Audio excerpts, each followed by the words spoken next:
নমস্কার, আমি মৌসুমি টেস্টি টিপসে আপনাদের সকলকে স্বাগতম।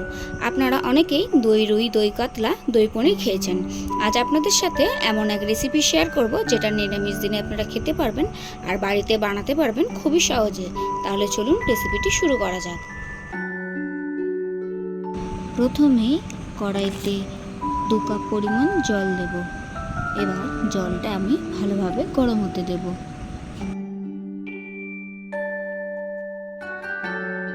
জল গরম হলে তাতে কেটে রাখা আলু সেদ্ধ হতে দেব। আমি এখানে এই রেসিপির জন্য 500 গ্রাম আলু নিয়েছি আর আলুগুলোকে ভালো করে খোসা ছাড়িয়ে ধুয়ে সেদ্ধ হতে দিয়েছি। এবার সামান্য পরিমাণ নুন দিয়ে 15 মিনিটের জন্য বয়েল করে নেব। দেখুন আলুগুলো 60% মতন সেদ্ধ হয়ে গিয়েছে। এবার একটা ছাঁকনির সাহায্যে একটা পাত্রে তুলে নেব। দেখুন সেদ্ধ করা আলুগুলো সব তুলে নিয়েছি। এবার অন্য একটা কড়াইতে সাদা তেল গরম করে নেব। আমি এখানে সাদা তেল নিয়েছি, আপনারা চাইলে এখানে সরষের তেলও নিতে পারেন।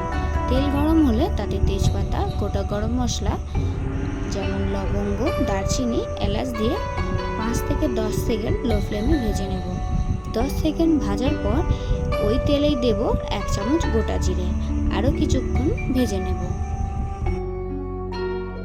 ফোড়ন থেকে সুন্দর গন্ধ বেরোনো শুরু করলে কুচিয়ে রাখা আদা দিয়ে ভাজতে থাকবো যতক্ষণ না আদার কাঁচা গন্ধটা ভালোভাবে যায়।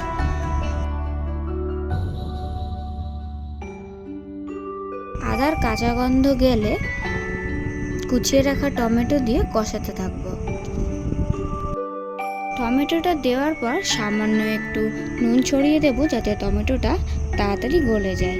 এইদিকে টমেটোটা হতে থাকুক, ততক্ষণে এইদিকে একটা পাত্রে আমি 100 গ্রাম টক দই নিয়েছি। তার মধ্যে দেব 1 চামচ কর্নফ্লাওয়ার, 1/2 চামচ নুন, 1 চামচ কাশ্মীরি লঙ্কা গুঁড়ো ও 1 চামচ ধনে গুঁড়ো দিয়ে ভালোভাবে ফেটিয়ে নেব। দেখুন টক দইটা ভালোভাবে ফেটিয়ে নিয়েছি। এবার টমেটোটাও ভালোভাবে গলে গিয়েছে। এরই মধ্যে ফেটিয়ে রাখা দই দিয়ে কষাতে থাকবো যতক্ষণ না মশলা থেকে তেলটা ছেড়ে আসছে। দেখুন দইটা খুব ভালোভাবে মিশে গিয়েছে আর মশলা থেকেও তেল ছাড়তে শুরু করেছে। এই সময় আগে থেকে সেদ্ধ করে রাখা আলু দিয়ে সমস্ত মশলার সাথে খুব ভালোভাবে মিশিয়ে নেব।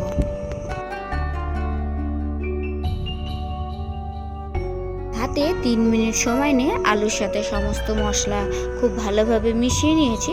এবার এর মধ্যে 1 কাপ পরিমাণ জল আমি অ্যাড করব যাতে আলুটা পুরোপুরি সেদ্ধ হয়ে আসে।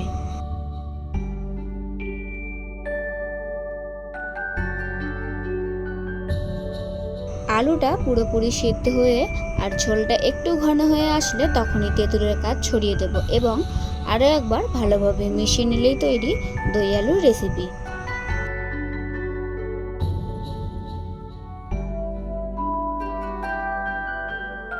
আর আজকের এই নিরামিষ দই আলু রেসিপি আপনাদের কেমন লাগলো সেটা অবশ্যই কমেন্ট করে জানাবেন। ভিডিওটি ভালো লেগে থাকলে অবশ্যই একটা লাইক করে দেবেন আর আমার পরিবারে নতুন হলে চ্যানেলটি সাবস্ক্রাইব করে পাশে থাকা বেল আইকনটি অন করে রাখবেন যাতে নতুন নতুন রেসিপি ভিডিও আপলোড করলে সেটা আপনাদের কাছে দ্রুত পৌঁছে যায়।